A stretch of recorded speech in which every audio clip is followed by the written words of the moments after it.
자, 주제통합 8강에 보시면요. 4에 보시면 지금 미셸 푸코의 그 공간 이론. 자, 여기에 대한 이야기가 지금 나와 있고, 그 다음에 여기 더 나가서 그 유토피아라는 개념과 그 반대적 개념의 이거 그 헤테로토피아라는 단어가 있습니다. 그 두 개의 의미가 어떻게 다른지, 그 중심으로 좀 정리하시면 되겠고, 나에서는 지금 이 초현실주의적인 어떤 입장의 그 작품들, 자, 그 중에서도 특히 누가 있냐면, 이 프로이트의 어떤 이 심리학의 영향을 받은 이 작품의 그 르네 마그리트의 작품들이 있습니다. 그러니까 이 르네 마그리트의 작품의 그 대페이지망이라는 기법이 있거든요. 그것이 어떻게 연관이 있는지, 여기까지 정리할 겁니다. 자, 먼저 가문단에 보시면 장소에 관한 철학을 대표하는 현대 철학자 이 미셸 푸코는 유토피아의 개념과 대별되는 개념으로 헤테로토피아 이 개념을 제시를 했답니다.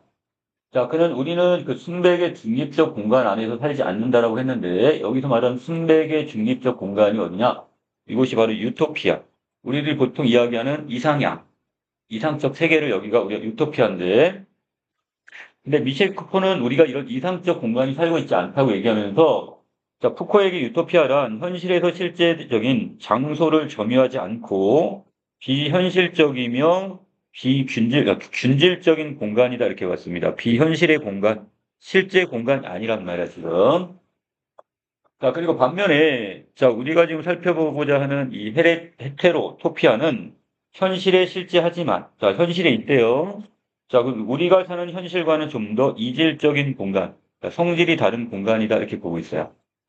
자, 이러한 공간의 예로 푸코는 원시사에서 신성시 되던 장소나 이 아이들이 어떤 다락방 가운데 자신만이 출입할 수 있도록 만들어 놓은 이 텐트 같은 것 등을 그 예로 들고 있습니다. 자, 이런 것들이 그러면 이 우리 주변에 있는 현실에 있는 이 실제하는 공간인 헤테로토피아는 하나가 아니네요. 각 사람마다 헤테로토피아가 다를 수가 있는 거죠. 어린 아이에게는 다락방에 있는 텐트가 될 수도 있고 이 원시사의 부족들에게는 신성시되는 장소 자체가 다 헤테로토피아가 되는 겁니다. 자, 그리고 현대사에서는 누군가에게 정신병원도 뭐가 될 수 있대요? 그리고 감옥도, 자, 이것도 일탈을 위한 헤테로토피아가 될 수 있다고 봅니다. 아주 특이하네. 자, 그래서 이 정신병원은 이 정신병자들을 수용하는 공간이잖아. 근데 이런 공간이 누구에게는 바로 뭐가 될 수 있다? 헤테로토피아가 될 수 있다. 이렇게 봤어요. 여기서 이러한 공간은 기존의 권력 체제에서 벗어나 있고 그것에 반하는 자, 질서를 갖고 있는 반 공간이다. 이렇게 지금 보고 있네요. 자, 그래서 기존의 권력적 체계, 이거로부터는 벗어나 있어. 그리고 기존에 있는 이 질서로부터 그것을 반하는 이런 공간이라 이렇게 보고 있어요. 자, 그래서 그렇기 때문에 이 헤테로토피아는 낯설고 위험한 곳처럼 보이기도 하고 누군가에게는 위안을 주고 해방을 실현하는 공간으로 보기도 합니다. 자, 예를 들어서 이 정신병원 같은 데를 예를 들면 자, 이런 경우는 지금 다른 사람들, 일반 정상인들한테는 되게 낯설고 위험한 곳으로 보일 거야. 그런데 거기에 비해서 또 어떤 사람, 뭐 심리적으로 안정이 필요한 사람들한테는 그것이 위안을 주고 해방을 주는 공간이라면 그것도 헤테로토피아가 될 수가 있다고 보는 거야. 자, 푸코는 헤테로토피아가 현실에 대한 이의 제기를 수행하는 일종의 대항 공간, 그러니까 아까 반공간이라는 개념을 이 대항 공간 또는 현실을 전복시키는, 전복이란 말이 뭐야? 뒤집어 엎는 거잖아요. 뒤집어 엎는 공간이 된다고 했고, 이 푸코에 따르면 헤테로토피아에서 사람들은 새로운 세상에 질서를 만들고자 하고 현실 전복을 시도하기도 합니다. 자, 푸코는 이런 헤테로토피아를 구성하지 않는 사회는 없다고 강조하면서, 자, 그럼 어느 사회나 헤테로토피아는 있다. 이렇게 보시면 되겠네요. 그 공간은 현실에서 다수를 위해 만들어진 공간과는 차별이 된다고 강조합니다. 자, 그러면 이 헤테로토피아는 어떤 다수를 위한 공간이라기보다는 어떤 개인이나 또 소수를 위한 공간일 가능성이 많네요. 이런 성격을 띠는 게. 자, 헤테로토피아는 모두에게 공동으로 놓인 공간이라기보다 다양한 특성을 지닌 각 계층을 위한 공간 또는 이 공동체의 다양성을 담보할 수 있는 공간이 되고요. 그래서 헤테로토피아는 단수가 아니라 복수이며 자, 하나가 아니라 우리 사회에 여러 개가 될 수가 있다는 얘기야. 여러 공간이. 저마다 다른 질서와 문화를 가지고 있어 비균질적이다 이렇게 말해요. 아까 토피아는 어떤 건가? 자, 유토피아의 공간은 균질적 공간이라고 그랬잖아요. 자, 골은 똑같은 성질의 공간이라면, 자, 이 공간은, 헤테로토피아라 공간은 균질적 공간이 아닌 비균질적. 누구나 다르게 그것을 인정하고 다르게 의미를 갖는 그런 공간이 될 겁니다. 자, 푸코는 헤테로토피아를 바깥의 공간이란 말로도 표현을 했는데, 푸코에 따르면 우리들의 어떤 삶의 공간은 조합을 통해 배치되는데, 이때 조합은 기존의 질서나 구조, 권력 안에서 이루어지게 되고요. 이 바깥의 공간은 기존의 질서에 의한 공간과 관계를 맺고는 있지만, 이 기존 질서를 어떻게 한대요? 자, 계속 나오는 단어가 보이네요. 전복, 뒤바꿔버리다, 뒤집어 엎다 이 뜻입니다. 그러면 기존의 틀 자체를 그대로 지키려 하는 게 아니라 이것을 뒤엎어버리는 공간 정도로 보시면 됩니다.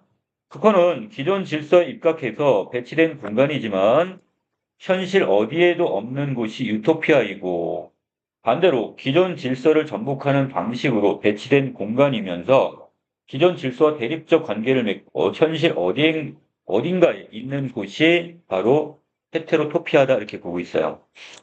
자, 이에 대해 푸코는 유토피아와 헤테로토피아란 각각 현실에 대한 감흥과 반감의 어떤 상상력에 의해 끊임없이 재구성되는 공간이라고 표현했고, 자, 뒷부분에서 이 푸코의 헤테로토피아는 개념은 현대 예술가들의 작품을 해석할 때도 이게 적용되고 있습니다.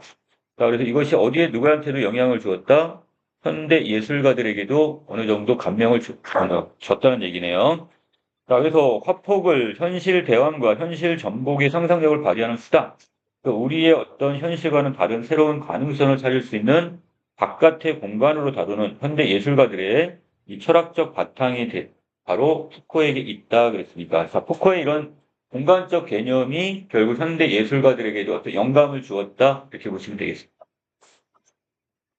자, 나문단에 갑니다. 초현실주의는 이성의 지배를 거부하고 비합리적인 것과 잠재의식을, 자, 잠재의식이니까 다른 말로 이걸 뭐로 바꿔도 돼요? 자, 무의식 이렇게 바꾸시면 되겠죠? 이걸 탐색하는 예술 혁신 운동으로 1920년대의 합리주의를 만능으로 여기는 풍조에 대한 반격으로 나타났대요. 자, 그럼 합리주의는 초현실주의와는 서로 대립되는 어떤 개념.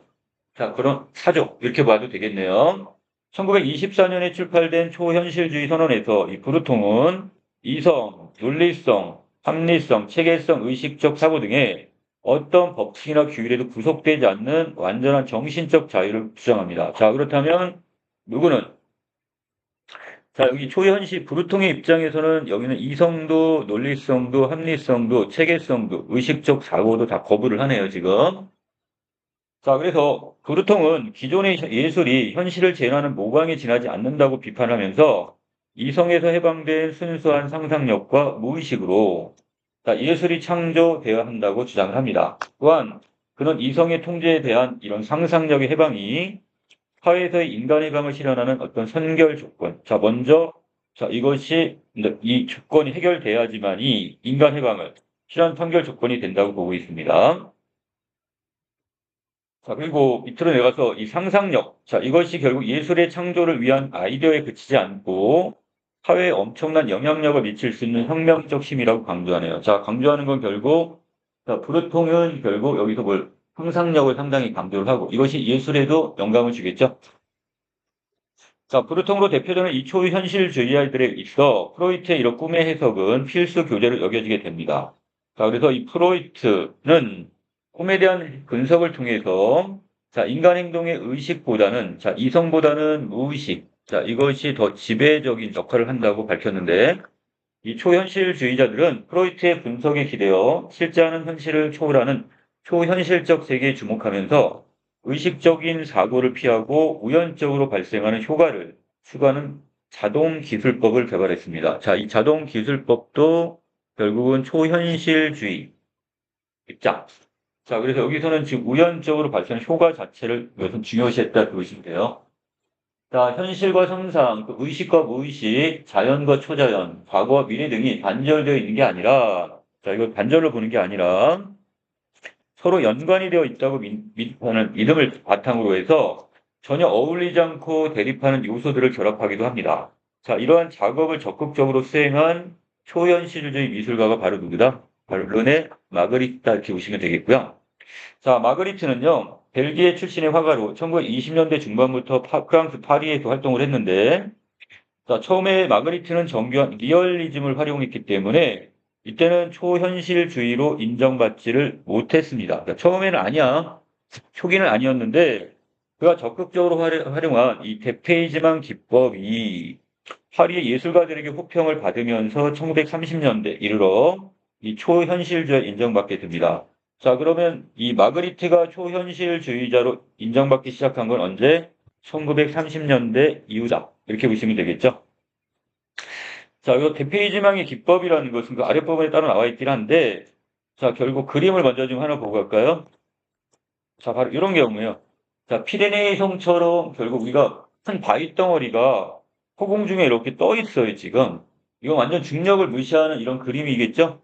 자, 어떤 사실적인 그림처럼 보이지만 실제 사실에 없는 그림이란 말이야. 자, 이런 것들을 대페이지망의 기법이다, 이렇게 이야기를 합니다. 자, 다시 올라가시면, 자, 1930년대부터 마그리트의 초현실주의는 기존의 초현실주의와 구분이 되어 사실주의적 초현실주의로 불렸습니다. 이 대페이지망은 현실 세계 사물을 완전히 낯선 곳에 두어서 비현실적이고 비합리적으로 보이게 하는 것인데, 이 마그리트는 이런 사물을 전혀 예기치 않은 공간에 배치하기도 하고, 또한 평범한 사물을 극대화해요. 이 장미를 집안 하나에 가득 채우기도 하고, 하나에, 한 송이로요. 그 정도 극대화하여 불안감이나 기묘함을 불러일으키기도 합니다. 자, 또한 하늘에 떠 있는 바위. 아까 우리 문제 그 4번에서 봤던 내용이 있죠? 자, 이런 바위나 방 안을 가득 채운 거대한 장미꽃 등이 그것입니다. 자, 그리고, 자, 이 마그리트는 초현실주의 사고는 상상된 것이지만 초현실주의 현실은 세상의 현실과 같은 종류의 것이다. 이렇게 얘기했어요. 자, 우리가 아까 가에서 봤던 헤테로토피아와 같이 이런 어떤 공간으로 어떤 가상적 공간이면서 그 현실에 있을 수 있는 자, 이렇게 했고요. 자, 이 말에서 마그리트가 대상을 왜곡하기보다는 대상을 사실적으로 표현하면서 이 대페이지망을 통해 현실과 외부 세계의 접촉을 실현하고 있음을 확인할 수 있다 이겁니다. 자, 그래서 지금 이 위에 있는 푸코의 어떤 공간적 개념이 결국 뭐를 갖고 왔고요. 자, 그래서 이 헤테로토피아라는 이 개념을 지금 갖고 오게 되고 이것이 현대 예술가들에게도 영향을 끼치고 자, 더 나아가서 지금 여기는 어디 프로이트 여기서 온 그 초현실주의적 기법들이 결국 르네 마그리트의 어떤 대페이지명한 기법까지 가져오게 되었다. 그러니까 영향을 끼쳤다는 내용이 되겠습니다.